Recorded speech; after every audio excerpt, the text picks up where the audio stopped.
กับทักทายสบายดีพี่น้องสบายดีเลยกะสวัสดีเด้อพี่น้องเด้อFCบัดสุขุสุคนพี่น้องเอ้ยเนาะบ่ว่าสิอยู่ฝั่งไทยฝั่งลาวแล้วก็อยู่ทางต่างประเทศพี่น้องเอ้ยเนาะพบพ่อกันกับตุชิตปันสุขเด้อพี่น้องเด้อเนาะยามจะเช้ามื้อนี้เนาะก็ถือโอกาสถ่ายคลิปก่อนตอนเช้าพี่น้องเอ้ยเนาะอย่าว่าสั่นว่าซี่เนาะนับถือแพงมาเบิดสุขุสุคนเนาะโดยเฉพาะกับเป็นทาง FC บ่ว่าอยู่ทางใดก็ตามเนาะแล้วก็เรื่องนี้เนาะขออนุญาตเว้าเกี่ยวกับเรื่องของท้าวอาเบยพี่น้องเอ๋ยเนาะแล้วก็ขออนุญาตเว้าเกี่ยวกับยูทูบเบอร์เนาะแล้วก็เกี่ยวกับบ่าวพรเนาะคือตุชิตจะขอย้ำเนาะว่าตุชิตมาในครั้งนี้เพื่อว่าบ่ได้มามีจุดประสงค์ที่อยากพิษอยากเทียงอยากให้อย่างกับบ่าวพรสมบ่นำตุชิตแห่งอยากหู้เรื่องราวต่างๆนำบ่าวพรที่ว่ายังบ่ฮู้คักกันแหละเกี่ยวกับท้าวอาเบยนี่แต่ว่าตุชิตก็เชื่อว่าบางเรื่องบางอย่างมันก็อาจสิมีเรื่องจริงหลายอย่างอยู่ที่ว่าบ่าวพรเว้ามาหาพี่น้องเนาะเพราะว่าล่าสุดนี่บ่าวพรก็ออกมาเคลื่อนไหวแล้วพี่น้องเนาะเราเอาคลิปลงบางกี้นี่แหละเนาะเพราะว่าตุชิตกับเป็น FC เพิ่นนะติดตามเพิ่นคือกันเนาะโหติดตามเจ้าหึงตั้งแต่เราเฮ็ดเกี่ยวกับช่วยตามหาคนหายพุ่นแหละเนาะคือว่าเนี่ยเรื่องนี้นะมันคือตุชิตนี่บ่ฮู้เลิกนาบางปันใดเพราะว่าตุชิตนี่หากะเข้ามามื้อวานนี้เนาะว่าง่ายซะเนาะและเพื่อเข้ามาเพื่อหยังเพื่ออยากให้ถูกต้องปองดองกันอยากให้หันหน้าคุยกันร่วมกันเนาะว่าตัวใดคือตุชิตว่าเนาะถ้าว่าอาเบยผิดตุชิตก็บอกอาเบยได้บ่ว่าสิเป็นเรื่องใดก็ตามเนาะถ้าผิดกับอ้ายคือไอพอดเนาะว่าอาเบยเอิ้นบ่าวพรนี่อ้ายเนาะถ้าผิดเทียงกันตัวใดหรือว่าคิดว่าตัวเองเฮ็ดผิดตัวใดก็ควรขอโทษและปรับความเข้าใจกันเนาะแล้วก็ล้มกันแบบอ้ายแบบเนาะคำเป็นไปได้แห่งบ่อยากล้มคุยกันฮอดผู้รักผู้ใหญ่มีหยังผู้แหละมันอายคนเนาะเพราะว่ามันคิดใส่ตอนที่ว่าฮักแพงกันว่าซั่นซะเนาะคิดใส่ตอนที่อยู่ร่วมกันนั่นแหละเนาะมันคันว่าเฮาไปใหญ่ไปโตสลายเป็นแห่งเต็กอายคนนะเว้าสิซะเนาะและตุชิตก็บอกว่าตัวใดผิดเนาะก็ขอโทษอ้ายเพิ่นแล้วก็กลับมาอยู่เฮือนเจ้าของสำหรับมุมของท้าวอาเบยเนาะเพราะว่าคือตุชิตว่าเด้พี่น้องอดีตเนาะบ่ฮู้ว่าเราเป็นคนชั่วคนดีมาอย่างบ่ฮู้แล้วก็ปัจจุบันบ่ฮู้ว่าเราเป็นคนชั่วคนหยังคันว่าเป็นเรื่องจริงอีหยังก็มันบ่ตุชิตก็บ่ฮู้บ่เกี่ยวเรื่องนั้นบ่เกี่ยวเนาะมีแต่สิ่งที่ตุชิตเข้ามานี้เพราะว่าเป็นแม่ฮักเพิ่นขอร้องมาแค่ว่าให้พาท้าวอาเบยนี่กลับเมื่อส่งเฮือนลาวแค่นั้นเองจุดประสงค์แค่นั้นเนาะส่วนเรื่องอาเบยเป็นคนจังใดเนาะตุชิตกับเบิ่งเหตุผลคือกันได้พี่น้องเบิ่งจุดประสงค์คือกันถ้าว่าอาเบยนี่เอาให้ลองเบิ่งว่าอาเบยนี่ให้ตุชิตนี่ซอยอาเบยนี่ไปลักเครื่องลักของหรือว่าให้ตุชิตนี่ถือว่าสมมุติว่าผู้ใหญ่ขอร้องให้ตุชิตนี่เอารถตุชิตนี่ไปรับเอาอาเบยแล้วก็ไปยกตัวอย่างว่า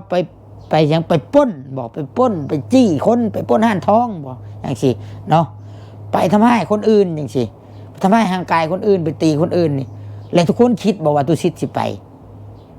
ตุชิตก็บ่ไปดอกพี่น้องเนาะตุชิตก็เบิ่งเหตุและผลคือกันสิ่งที่ไปนี่ก็คือว่าตุชิตบ่ฮู้หรอกว่าอาเบยนี่ผิดหรือถูกถ้าผิดอาเบยก็เป็นคนผิดพี่น้องเอ้ยเนาะแค่ว่าเอาเมื่อทรงแล้วก็เมื่อฟังน้ำกันว่าเจ้านายบ้านนี่สิว่าจังใดเนาะว่าสิฮับเอาบ่อาเบยนี่หรือว่าบ่ฮับเอาก็แล้วแต่เพิ่นแล้วแต่บ้านเมืองทางนั้นได้พี่น้องเอ้ยเนาะแล้วแต่ว่าตุชิตเมื่อทรงแค่ว่าเมื่อทรงแล้วก็เมื่อให้ในบ้านหรือว่าเมื่อทรงอยู่เฮือนอยู่ซ่านลาวคันบ่มีปัญหายิ่งดีแค่นั้นก็จบไปได้พี่น้องบ่มีปัญหาหยังตุชิตก็เฮ็ดหน้าที่เพื่อว่าตุชิตก็คีนอันไม่ฮักบ่ได้เพิ่นขอร้องมาแบบนั้นก็คิดว่ามันก็บ่ได้เหนือบ้ากว่าแห้งแต่ตุชิตก็เฮ็ด คิดว่าสิเอาสติปัญญาที่ตัวเองมีแล้วก็เฮ็ดซอยจะบ่ให้เกิดการทะเลาะวิวาทเกิดการชุนเชียหยังกันเฮาจะเว้าด้วยความดีเนาะด้วยความดีด้วยความหักแพงกันพี่น้องเอ้ยว่าจังซี่ซะเนาะแต่เมื่อคันในบ้านว่าเท่าอาเบยนี่พิษถ้าอาเบยนี่พิษตัวนี้เนาะ ยกตัวอย่างว่าคือว่าพรเว้าเนี่ยพี่น้องเราไปติดหนีติดชินยังคนกินขี่รักมักจกมียังต่างๆลายอันลายย่างนั้นส่วนที่เราพิษเอาเราเลยเนาะคำบาสำคัญกันจะตั้งบ้านในบ้านนั่นแหละคนน้ำบ้านนั่นแหละเป็นหูเป็นตาถ้าบุคคลผู้นี้เด็กน้อยผู้นี้เป็นคนบดีเป็นคนคือว่านี่แจ้งเจ้าหน้าที่จับเนาะไปจับอยู่ไปกับบ้านเมืองกับวุ่นวายได้อยู่แบบหวาดระแวงถามว่าเราเป็นคนบดีจับเราแล้วเอาไปขังคุกเอาไปบำบัดบอกมันก็มีหน่วยงานมันอยู่ได้พี่น้องเอ้ยเนาะเอาไปบ่จงคันแบบฉันเนาะเอาไปแต่ว่าต้องมีหลักฐานเด้เขาก็เอาหลักฐานเขาก็ต้องเพราะว่าการที่จับคนหรือว่าแจ้งจับบุคคลผู้ใดผู้หนึ่งนี่ถ้าเขาไปจับแล้วมันบ่มีหลักฐานหรือว่าไปแจ้งแล้วมันเป็นหลักฐานเท็จหรือว่าบ่มีนี่เฮาผู้แจ้งนี่ผิดใดพี่น้องเฮาผิดใดเนาะตุสิตบ่ได้ว่าอาเบยเป็นคนดีหรือว่าเป็นคนบ่ดีมาอย่างใดเนาะว่าตามเหตุการณ์ในณปัจจุบันนี้ที่ตุสิตได้เข้าไปหันพี่น้องไอ้เนาะแล้วก็ตุสิตก็บอกย้ำอีกเทื่อนึงว่าไปมีจุดประสงค์ที่สิเอาเราเมื่อส่งอยู่เฮือนแค่นั้นได้พี่น้องแค่นั้นเนาะถ้าบ้านเมืองทางนั้นน่ะเป็นหูเป็นตาช่วยกันคันเราเป็นคนบ่ดีหรือก็สิยากไปจังพอบ้านมีได้พี่น้องพอบ้านก็มีปกสบ้านมีองค์รอนมีเขตมีตำรวจมีแจ้งไปจับเอาโลดไปแจ้งจับคนฆ่ายาเสพยาหรือว่าเฮ็ดผิดนั่นผิดนี่นี่เฮามีหลักฐานเฮาแจ้งเลยเนาะแจ้งไปจับเลยเฮงถูกต้องได้แบบน่ะสมเชยอีกบ้านเมืองจังบ่วุ่นวายเด้คันว่ามีบุคคลแบบนั้นถ้าว่าน้องอาเบยเป็นคนแบบนั้นนะถ้าอาเบยนะพี่น้องเนาะเหตุผลที่ตุสิตจะอธิบายแบบนี้เนาะแล้วก็ส่วนหลาย FC ตุสิตก็เข้าใจแล้วก็บางส่วนก็บ่เข้าใจเนาะแต่ก็บ่เป็นหยังตุสิตเข้าใจดีเรื่อง FC นี่เนาะแต่ให้ทุกคนฟังไว้ว่าตุสิตบ่ได้สิไปเฮ็ดนอกเหนือจากการที่พาเมื่อส่งเด้อพี่น้องเด้อเนาะแค่ว่าพาเราเมื่อส่งแล้วก็เมื่อส่งให้สิประสานงานหาในบ้านแล้วก็เมื่อส่งให้ในบ้านแค่นั้นได้พี่น้องเนาะแค่นั้นหรือว่าเมื่อส่งเราอยู่เฮือนเนาะเพราะว่าล่าสุดนี่พี่น้องล่าสุดนี่มี FC นี่ส่งคลิปแล้วก็ตุสิตก็ได้เข้าไปเบิ่งเนาะเพราะว่าเห็นล่าสุดกับบ่าวพรก็ออกมาเคลื่อนไหวแล้วพี่น้องไอ้เนาะบ่าวพรออกมาเคลื่อนไหวเนาะแล้วก็เรื่องนี้ก็ตุสิตกับบ่ได้โทษไผได้พี่น้องบ่ได้ว่าไผแล้วก็บ่ได้คือเห็นบ่าวพรแล้วก็ทำดีมาตลอดพี่น้องไอ้เนาะบ่ได้ว่าเพียงแต่ว่าบางทีไอ้น้องแบบว่าพิษกันยุ่มกันแล้วบ่เข้าใจกันอีหยังด้วยน้องอาเบยเป็นคนจังใดอาจสิคือบ่าวพรเว้านี่เนาะอาจสิแม่นคือว่าอาจจะเป็นความบ่พอเนาะคือเรื่องที่เราเป็นติดหนี้ติดศีลชาวบ้านชาวเมืองกินนั่นน่ะแม่นอาจจะเป็นความบ่พอคือเรื่องที่บ่พอว่าไปคือหลายคนที่ว่าเราไปตลาดตะลีไปลักกินขนมบ่แต่ว่าคือว่าไปนี่ตุสิตกะจักสิว่าไหนเนาะว่าไปกับในมุมของบ่พรก็ว่าไปแล้วก็มีชาวบ้านชาวเมืองมาทวงอีหยังอันนั้นตุสิตบ่รับรู้นำดอกเพราะว่าอยู่บ้านเมืองนั่นถามว่าเราพิษคือตุสิตว่าเนี่ยมาเลยเอาเจ้าหน้าที่ไปหาเราโลดมาหาเราถ้าเอาเบยน่ะจับเรามีหลักฐานพยานแต่กัดจับเราเนาะเอาเราไปแต่ส่วนที่ว่าอันสิ่งที่เฮ็ดอย่างเบยบ่ได้นี่คือสมมุติเนาะบ่แม่นสมมุติเนาะสิ่งที่มันเป็นของเท่าเบยนี่คนอื่นจะบ่สามารถเฮ็ดหยังได้เด้พี่น้องเอ้ยเนาะว่าง่ายว่าคือถ้าเฮือนเล่ามันเป็นชื่อเล่าถ้าดินเล่ามันเป็นของเล่านะของถ้าเอาเบยนะข่าวว่าเฮาคนอื่นนี่ไปให้ไปต่อว่าหรือว่าไปไล่แล้วออกนี่บ่ได้เด้นับแต่พ่อบ้านก็บ่สามารถไล่ออกได้เนาะนอกจากว่าไม่หยังพี่น้องจับเล่าแล้วก็เอาแล้วหนีไปทางอื่นเนาะเพราะว่าอันบ้านเมืองมีกฎหมายพอสิทราบพี่น้องทุกบ่อนมีกฎหมายอยู่ประเทศใดก็มีกฎหมายเนาะเพราะว่า นอกจากว่าสิใช้กฎหมู่เอาบ่สิซะกับอันน้องอาเบยเนาะถ้าว่าบ้านเมืองนั่นมีกฎหมายไว้ซื่อแต่ว่าใช้กฎหมู่บ่แม่นว่าตุชิดปกป้องเด้อบ่แม่นว่าปกป้องข้าวอาเบยเนาะถ้าว่าดินลาวเฮือนลาวเนาะถ้าว่าผู้ใหญ่มอบให้เราแล้วกับบ่มีไผสิไล่แล้วหนีได้มีแต่ว่าถ้าว่าเรากระทำความผิดต่อใดผิดต่อกฎหมายบ้านเมืองน่ะถ้าว่าลักเป็ดลักไก่ฆ่าหืดฆ่ายาเนาะพี่น้องเนาะแล้วก็ไปคือว่าสมมุติคือว่าหาติดหนี้ติดศีลกินนี่ก็ทวงถามเอาเงินน้ำแล้วเนาะกินเท่าไรจดไว้ทวงถามเอาได้เสียดอะไรรับผิดชอบเท่าไรถ้าว่าเรารับผิดชอบนี่เนาะแต่ว่าเราบ่มีเงินจ่ายนี่ก็ไปหาพ่อบ้านหาตำรวจหาเฒ่าแก่ในโฮมเสียได้กับบุคคลผู้นี้ข่อยให้ติดเพราะว่าข่อยอีตนคิดว่าบ่ได้กินเพราะข่อยติดแล้วบ่มาใส่หนี้ข่อยกฎหมายมีดำเนินการไปเลยเนาะดำเนินการไปเลยว่าเราลักเป็ดเห็นเราลักเป็ดลักไก่เห็นเราเสพยาฆ่ายาบอกโอ้ยิ่งดีตับไปเลยน่ะเนาะแบบนั้นได้แต่เฮือนซานบ้านซองเราก็ยังบ่มีไผสามารถเฮ็ดหยังได้เอาไปได้เด้พี่น้องเอ้ยแต่ต้องได้จนกว่าเราสิออกมาแต่คุกอีกพูเนาะเพราะว่าซื้อเลยโป้มือเราเลยเป็นคนจำดินดอนตอนหยามมันเป็นของเราต่อให้เราอยู่คุกจนเชื่อเมื่อวานเราตายไปปุ๊บอยู่ในคุกสมมุติเนาะว่าเราติดคุกถือว่าจับไปเราตายไปกะคนที่หับมรดกเรากะต้องเป็นพ่อแม่หรือว่าไอ้น้องเราอีกคนอื่นก็เอาบ่ได้อีกเด้นอกจากว่าเราบ่มีพี่มีน้องมีญาติโหติกามียังกะทำมาเรามีเมียอาจสิได้เมียลูกแล้วอาจสิได้เนาะคือว่าคันบ่มีไปเลยกะบ้านเมืองจังหวัดในหนึ่งไหนมันเป็นแบบนั้นเด้พี่น้องเอ้ยเข้าใจอยู่ FC บางคนหลายๆคนที่คอมเมนต์สั่งเราเป็นคนบุดีเราเป็นคนบุมีมารยาทว่าจาบุดีมันยังต่างๆนะตุชิดเข้าใจตุชิดบ่ได้โทษ FC ได้พี่น้องเนาะบ่ได้โทษบ่ได้ยังความคิดเห็นของคนแต่ละคนต่างกันสิแม่นความ FC ว่าเราเป็นยังว่าเราว่าแบบว่าเด็กเป็นเด็กน้อยก้าวเล่ามันยังกับห่วยคือเอาได้ทุกคนเนาะเด็กน้อยไปนอนอยู่ป่ามันสิเอาอย่างหลายกับอันเด็กน้อยไปนอนอยู่ป่าเนาะคำว่าแต่ที่แรกพุ่นคำว่าบ่อยากมีเรื่องหรือว่าบ่อยากเข้าไปยุ่งแบบเฮาต้องสืบเบิ่งคักว่าเด็กน้อยผู้นี้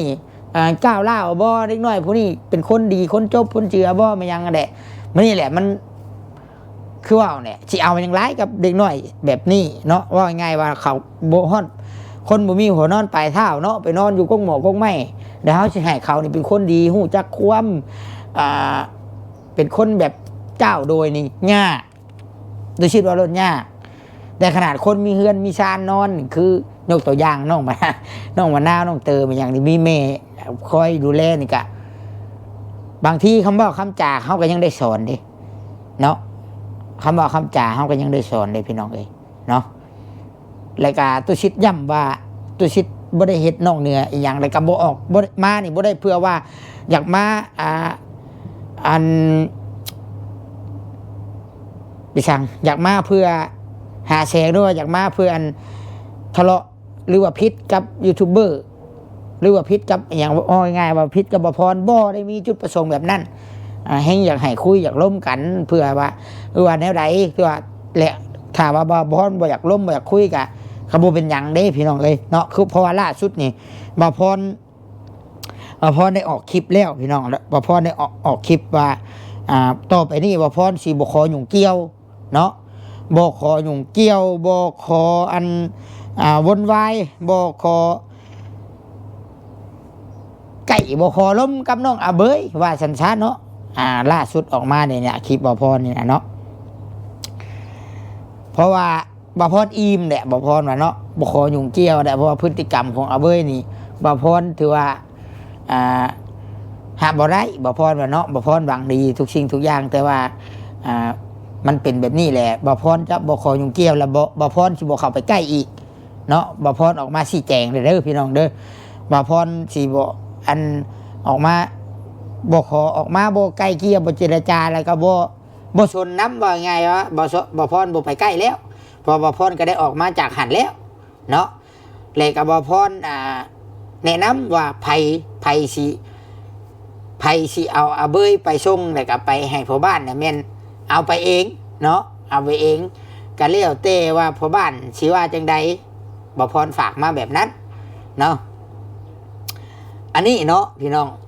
ถ้าว่าตุสิตเป็นคนเอาไปส่งเนาะตุสิตก็สิทำหน้าที่แค่เอาไปส่ง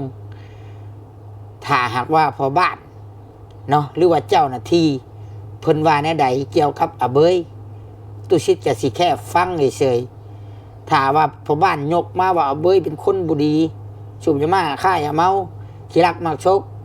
ก็แล้วแต่กันจะตั้งแล้วแต่พ่อบ้านตาแสงทั้งนั้นได้ข่อยเพียงแต่ทำตัวเท่านี้มาอยู่เฮือนเรา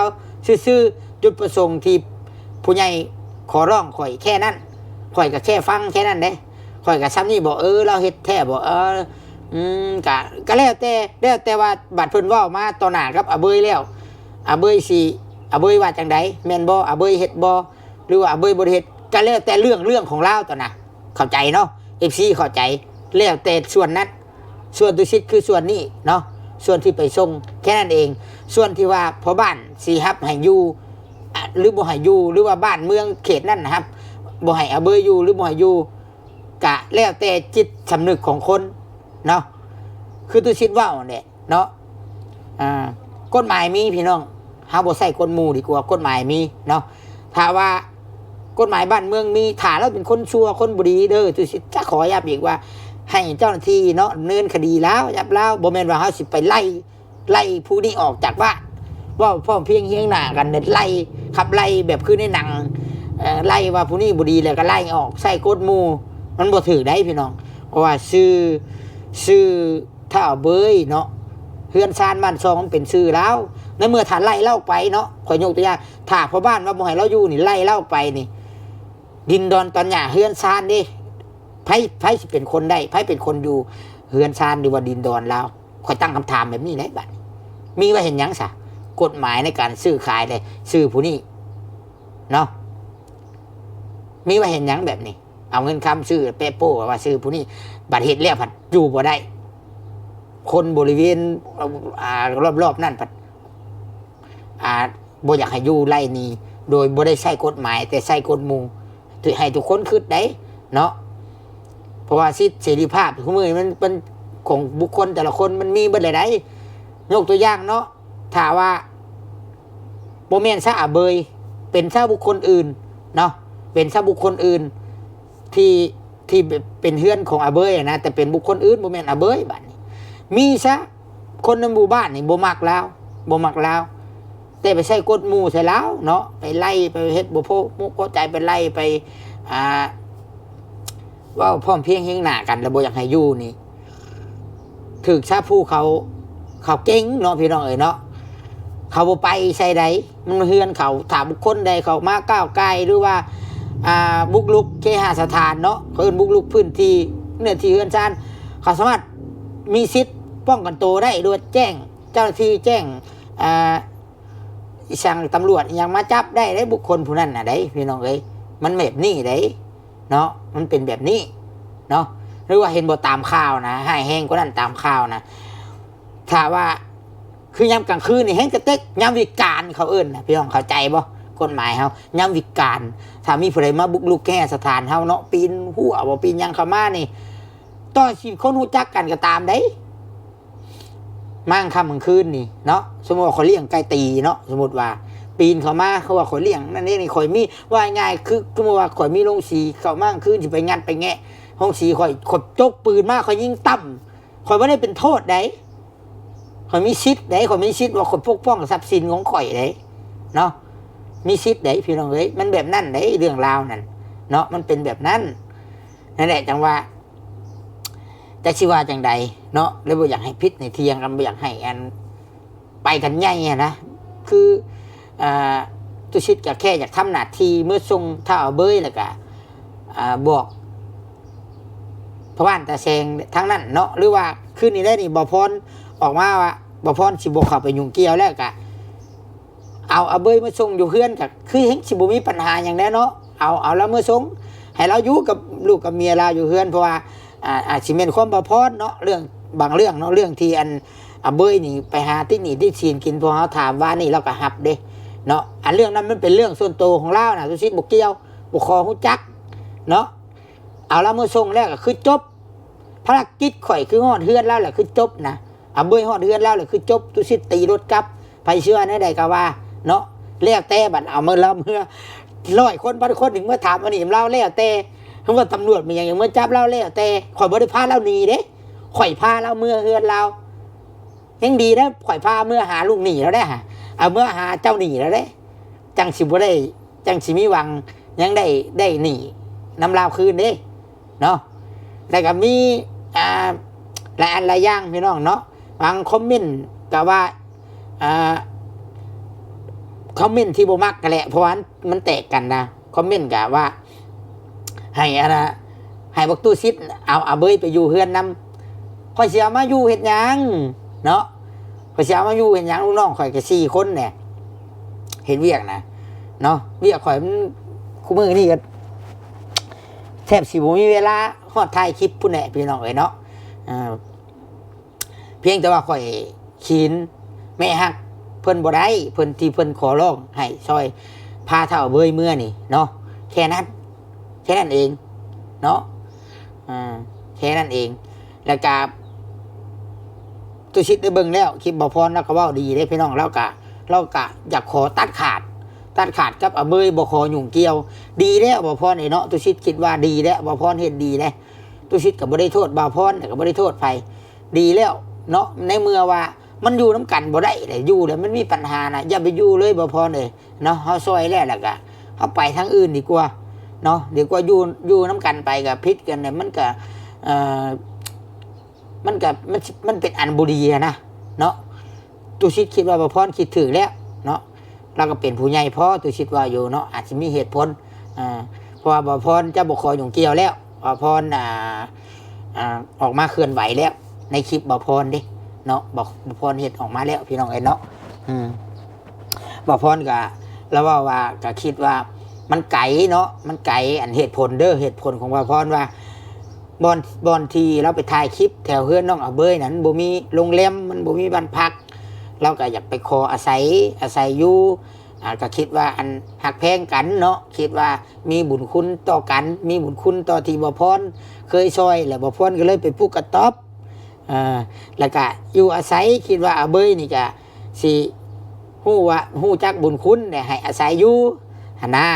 เนาะอันนี้ในมุมบ่พรเนาะบ่พรคิดแบบนี้ก็บ่ได้ผิดอย่างใดในมุมเรา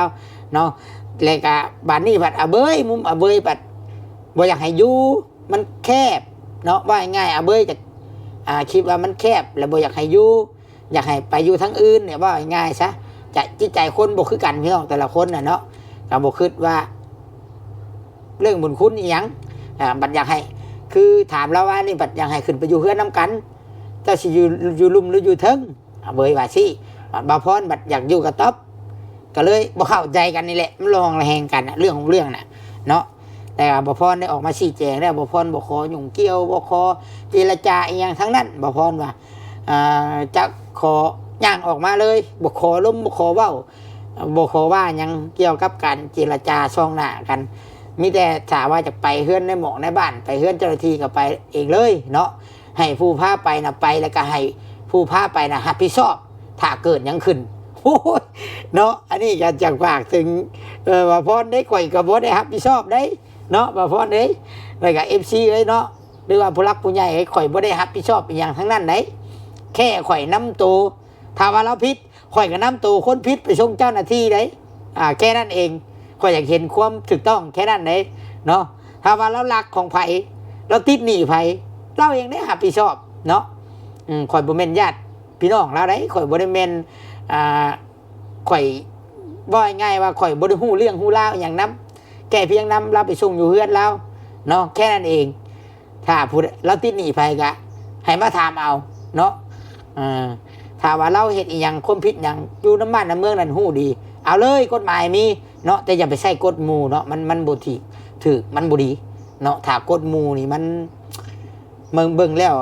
บ้านเมืองมีกฎหมายไว้ซื่อเนาะตุชิดก็อยากฝากแค่นั้นเนาะอยากฝากแค่นั้นตุชิดบ่ได้มาเพื่ออยากว่าพิษกับไผว่าง่ายว่ามาเพื่อบ่ได้ อหย่างไรเนาะคือว่าพ่อนี่ตุชิตเป็น FC เราโอ้ยเบิ่งคลิปตั้งแต่ตุชิตบ่ได้เป็น YouTube นะตุชิตเบิ่งคลิปแล้วตั้งแต่เราไปตามหาคนหายเนาะตามหาคนหาย อันนี้ก็เป็นกะสีข้างเดียวได้ตุชิตทับปากกับแม่ฮักนะกะสีข้างเดียวแค่ไปส่งล่างเดียวถามเมื่อส่งเรือนแล้วมีปัญหาอย่างตุชิตจะไม่ได้เข้าไปยุ่งเกี่ยวเด้อเนาะตุชิตก็บอกแม่เพิ่นแบบนั้นก็ให้เราแก้ไขเอาเองแล้วเนาะแล้วเสร็จหน้าใดแล้วสีคายดินคายดอนอย่างเฮือนเล่ากันแล้วแต่โบได้หับหูอย่างนั้นเนาะเพียงแต่แม่เพิ่นให้พาเมื่อส่งถามว่าบาพรว่าง่ายเนาะบาพรกับอเบยได้มีปัญหากันถามว่าบาพรว่าบกคอหยุ่งเกี่ยวแล้วบกคออยู่และในดินตัวนั้นข่อยก็จะไม่ได้อยู่แล้วเนาะข่อยออกมาแล้วเนาะยิ่งดีเลยเนาะบาพรจังมันจังบ่พิษบ่เทียงกันแล้วกับบางที่ข่อยกะ